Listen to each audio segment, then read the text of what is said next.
Mereka dikenal sebagai suku terbesar di Indonesia yang lekat dengan budaya sopan santun, keramah tamahan, dan filosofi hidup yang dalam. Tapi, kenapa bisa muncul stigma Jawa sama dengan Hama? Apakah ini murni sentimen suku, atau ada perilaku yang memang bikin geram? Dan apakah ini adil?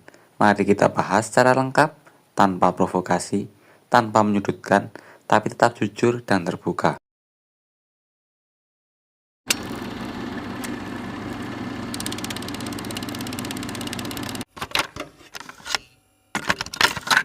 Istilah ini awalnya tersebar di kolom komentar TikTok, Twitter, dan Facebook sekitar tahun 2022 hingga puncaknya di 2024. Biasanya muncul di video yang memperlihatkan aksi tidak menyenangkan dari seseorang atau sekelompok orang, baik dalam bentuk kekerasan, arogansi, atau tindakan tidak menghormati lingkungan. Dan karena banyak yang berasal dari wilayah Jawa, warganet mulai menggeneralisasi dan memberi label hama kepada suku tertentu. Tapi, apakah benar semua orang Jawa seperti itu? Tentu saja tidak, tapi begitulah media sosial. Semua yang viral bisa langsung melekat jadi stigma, meskipun hanya karena ulah segelintir orang.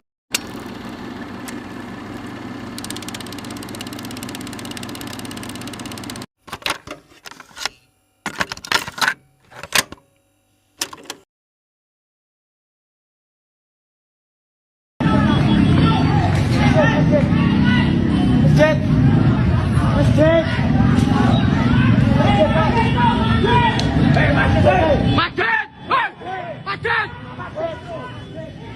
Banyak perguruan silat yang lahir di tanah Jawa dengan tujuan baik mewariskan ilmu bela diri, filosofi hidup, dan menjaga budaya.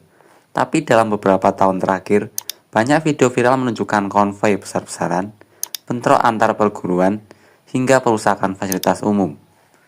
Ironisnya, bukan silatnya yang salah, tapi oknum yang menggunakan identitas perguruan untuk pamer kekuatan atau mencari masalah. Dan ketika ini viral terus-menerus, orang luar pun melihatnya sebagai budaya kekerasan, padahal itu keliru.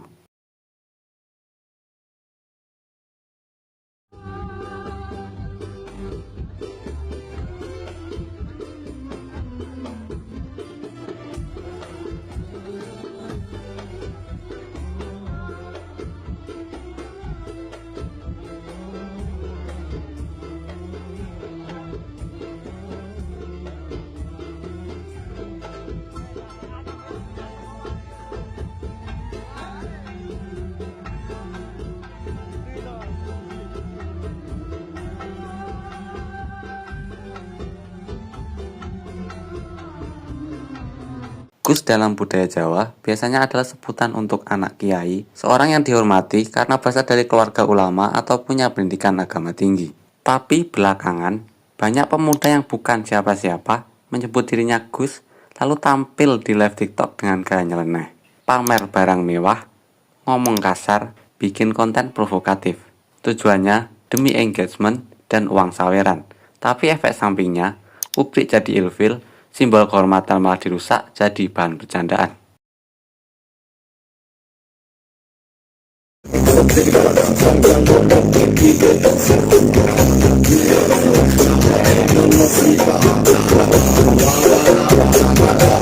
Sound horeg adalah sound system besar yang biasa dipakai untuk acara konvoi hingga nongkrong malam hari. Bagi sebagian kalangan ini hiburan, identitas komunitas. Tapi bagi warga sekitar, apalagi yang ingin istirahat malam, ini adalah gangguan. Apalagi jika suaranya sampai dini hari, dipakai buat joget-joget, bahkan kadang bikin kemacetan. Akibatnya, kesan tidak tahu aturan makin melekat.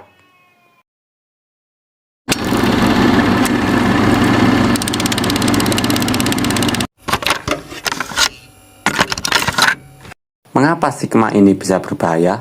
Jawa sama dengan hama ada contohnya dehumanisasi digital. Kata hama bukan hanya menyakitkan, tapi merendahkan martabat manusia. Mengeneralisasi satu suku atas tindakan sebagian kecil oknum adalah cara berpikir sempit yang bisa mengarah ke diskriminasi dan perpecahan. Apakah kita lupa bahwa setiap suku, agama, dan daerah pasti punya oknum yang bikin malu? Tapi kita tidak bisa menilai satu kampung hanya karena satu rumahnya berantakan.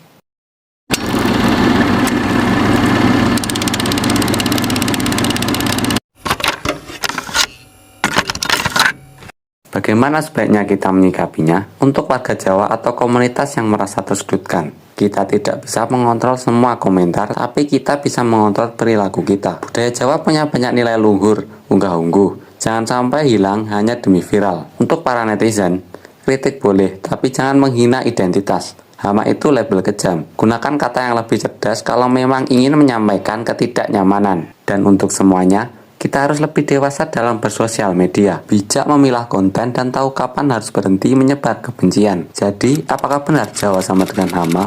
Tentu tidak. Yang perlu kita lawan adalah perilaku buruk, bukan sukunya. Jangan sampai jari kita jadi senjata yang menyakiti sesama anak bangsa. Indonesia itu besar karena keberagaman, tapi akan runtuh kalau kita biarkan stigma merajalela.